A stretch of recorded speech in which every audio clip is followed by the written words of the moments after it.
Helmet ફરજિયાત બાબતે જે ગૃહ વિભાગે નિર્ણય કર્યો છે, ઘણા સમય પહેલા સુરતમાં પણ આ નિર્ણય લેવાયો છે.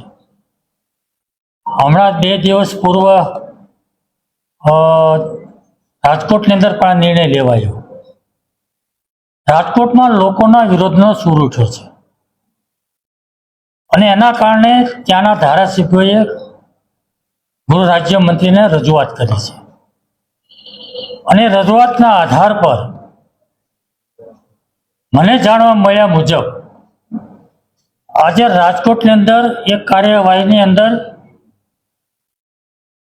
પોલીસ વિભાગે વિચારવાનું શરૂ કર્યું છે અને કાર્યવાહી ત્યાં રોકી હોય તેવું લાગી રહ્યું છે. આ પ્રશ્ન સુરત સહિત ગુજરાતના તમામ મહાનગરનો છે. હેલ્મેટ ફરજિયાત પહેરવા માટે જે કાયદો છે એમાં લોકોને અનેક પ્રકારની મુશ્કેલીઓ પડે છે, અનેક પ્રકારની તકલીફો છે અને એના કારણે લોકો એનો વિરોધ કરી રહ્યા છે. તો મારી ગૃહ વિભાગને વિનંતી છે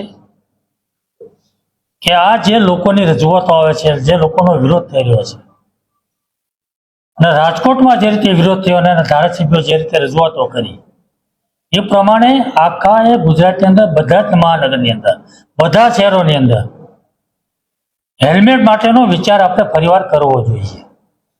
લોકોની પડતી મુશ્કેલી તકલીફો ને ધ્યાનમાં રાખીને એને સાંભળીને લોકોને મુશ્કેલી ન પડે અને તકલીફ ન થાય એ રીતેના નિર્ણય લેવો જોઈએ એવું મારું માનવું છે.